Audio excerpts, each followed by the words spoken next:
The audio contains spoken content, but it appears to be a mix of specific dialogue. They did not kill him. Allah raised him.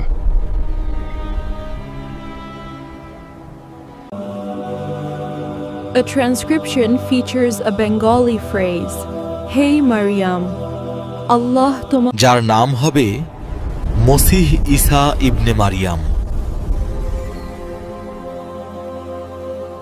পবিত্র কোরআনের বহু সূরায় তার আলোচনা এসেছে। ঈসার নাম 25 বার উল্লেখ করা হয়েছে। তাকে বলা হয়েছে কালিমাতুম মিনহু। আল্লাহর কাছে তিনি সম্মানিত ও মর্যাদাবান নবী। তিনি শুধু একজন নবী নন, তিনি আল্লাহর এক মহান নিদর্শন। ঈসা ছিলেন আল্লাহর কালিমাত। কালিমা মানে কি? আল্লাহর কোন হুকুমে সৃষ্টি। তাকে বলা হয়েছে রুহুম মিনহু। ইন্নামাল মাসীহু ঈসা ইবনু মারইয়ামার রাসূলুল্লাহ। এটা সূরা নিসা আয়াত 171। আল্লাহ যখন বলেন কুন তদহ, তখনই তা হয়ে যায় ফায়াকুন। আল্লাহ তার পক্ষ থেকে রূহ প্রেরণ করেন। এটি আমার রবের পক্ষ থেকে। এইভাবেই সৃষ্টি হয় এক মহান নবী। আল্লাহ তার পক্ষ থেকে রূহ প্রেরণ করেন।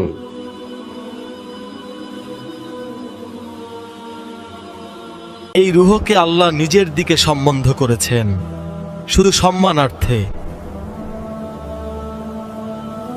এটি আমার রবের পক্ষ থেকে।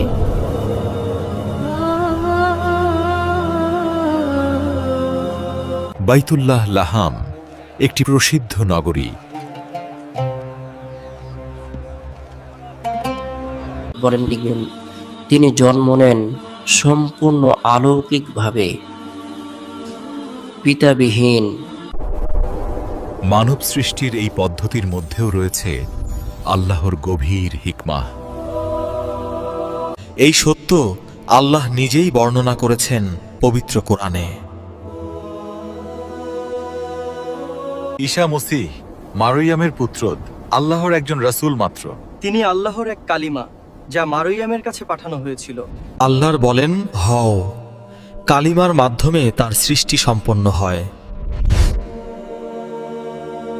এটি আল্লাহর পক্ষ থেকে এক বিশেষ রহমত।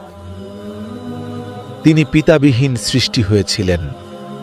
তাকে বলা হয়েছে রুহুম মিনহু, আল্লাহর পক্ষ থেকে এক রূহ। আমার রব যা চান তাই হয়। এটি আল্লাহর নিদর্শন। এটি তার সম্মান এবং আল্লাহর কুদরতের নিদর্শন। এইভাবেই আল্লাহ তার সৃষ্টি ও রহস্য প্রকাশ করেন। এই রূহকে আল্লাহ নিজের দিকে সম্বন্ধ করেছেন, শুধুমাত্র তার সম্মানার্থে। এটি আমার রবের পক্ষ থেকে আর গর্ভে রূহ প্রেরণ করা হলো। এই শহর বহু পুরনো, বাইতুল্লাহ লাহাম। এখানেই এক অলৌকিক ঘটনা ঘটেছিল। তিনি জন্ম নেন পিতাবিহীন, সম্পূর্ণ অলৌকিকভাবে। আমি তাকে ও তার পুত্রকে সমগ্র বিশ্বের জন্য এক নিদর্শন বানিয়েছি। ঈসার দৃষ্টান্ত আদমের মতো। আল্লাহ তাকে মাটি থেকে সৃষ্টি করেছিলেন। আল্লাহ বলেন হও, আর তা হয়ে যায়।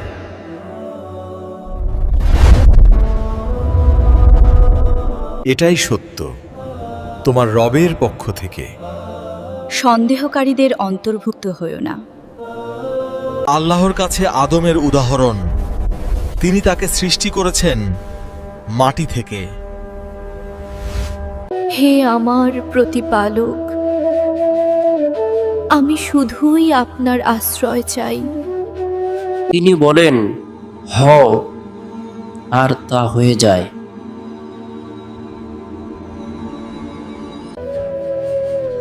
এটি আল্লাহর পক্ষ থেকে এক নিদর্শন।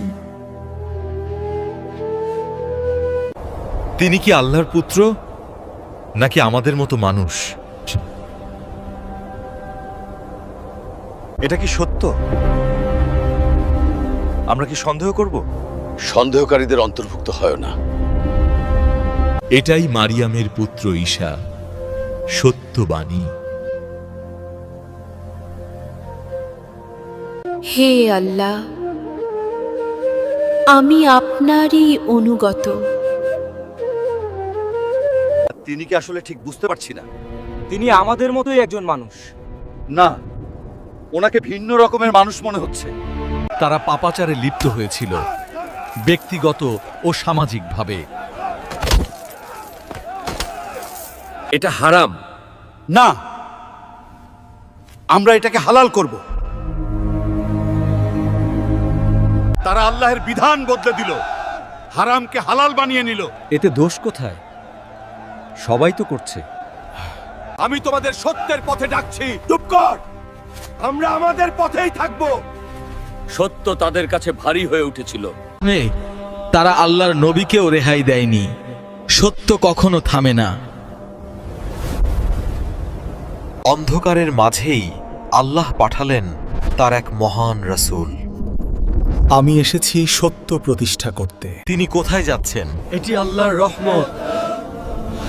আল্লাহ তার প্রিয় নবীকে আকাশে উত্তোলন করলেন।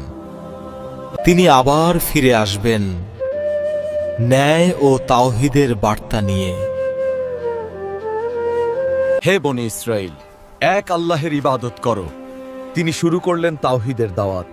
আমরা কি আমাদের পূর্বপুরুষদের ছেড়ে দেব? সত্যের পথে ফিরে আসো। আমরা তোমার কথা মানি না, তার কথায় সত্য আছে।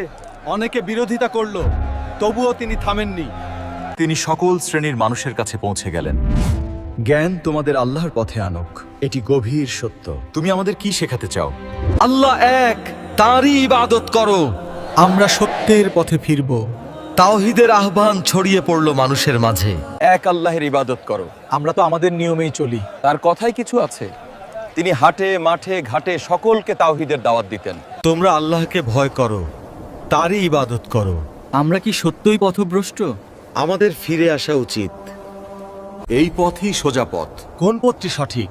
আমরা কি তাকে অনুসরণ করব? তিনি তাওহীদের পথকেই সরল ও সঠিক হিসেবে ঘোষণা করেন। আল্লাহই আমারও প্রতিপালক এবং তোমাদেরও প্রতিপালক। আমরা তারই ইবাদত করব। তোমরা আল্লাহর ইবাদত করো, তিনিই সকলের প্রতিপালক। তোমরা আল্লাহর ইবাদত করো, এটাই সরল পথ। এটাই কি একমাত্র সত্য পথ? আমি তোমাদের কাছে আল্লাহর রাসূল হয়ে এসেছি। আমরা কেন তোমাকে বিশ্বাস করব? তার কথা সত্য মনে হচ্ছে।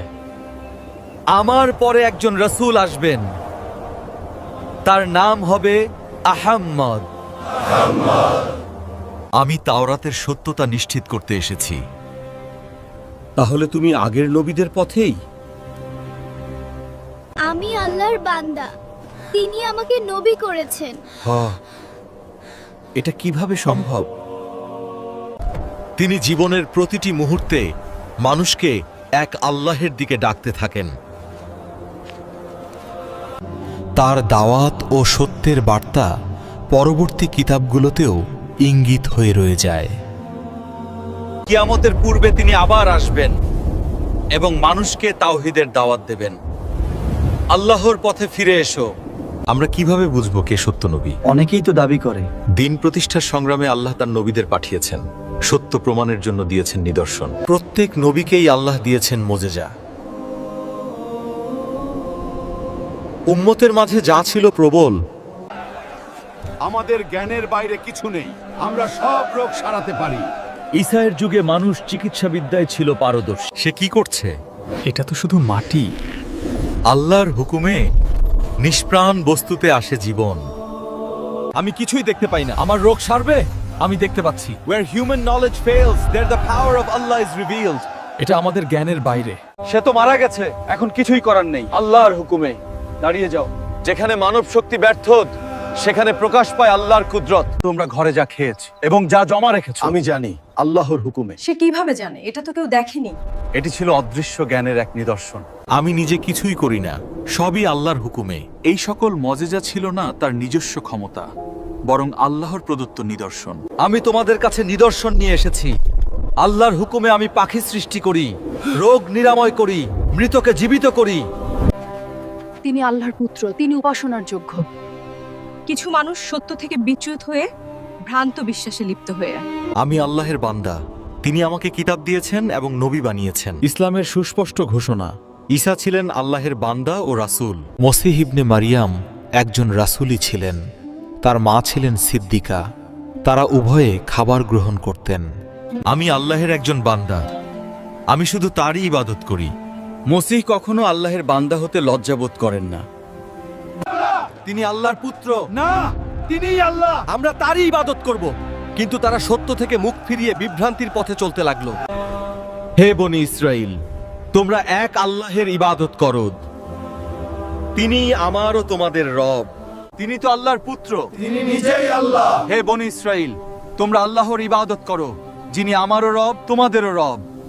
আল্লাহ তিনজনের একজন। তিন সত্তা একসাথে এক। তারা অবশ্যই কুফরিতে লিপ্ত যারা বলে আল্লাহ তিনজনের একজন, একমাত্র এক ইলাহ ছাড়া আর কেউ নেই। হে আল্লাহ, তুমি কি মানুষকে বলেছিলে আমাকেও আমার মাকে উপাস্য বানাতে? আপনি পবিত্র, আপনি পবিত্র। তোমরা আল্লাহর ইবাদত করো, যিনি আমারও রব, তোমাদেরও রব।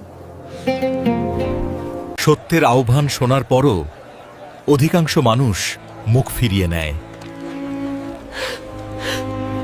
তাকে থামাতে হবে, না হলে মানুষ তার অনুসরণ করবে।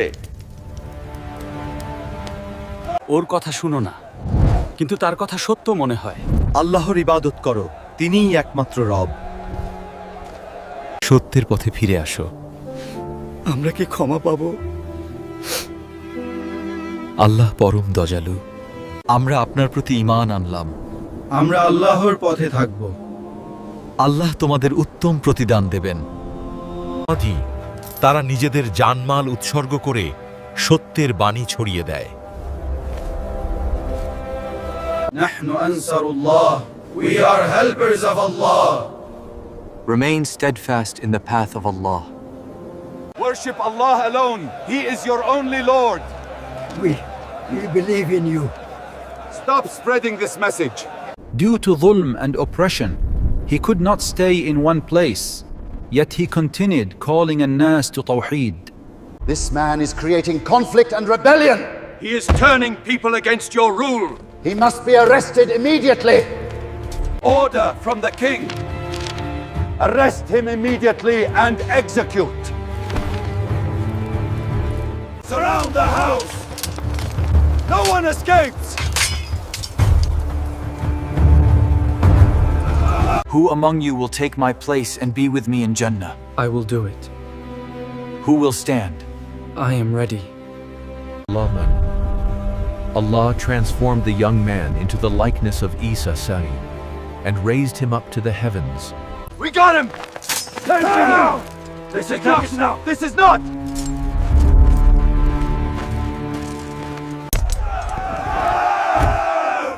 The audio contains spoken content, but it appears to be a mix of specific dialogue. They did not kill him. Allah raised him. He will return before the end of time.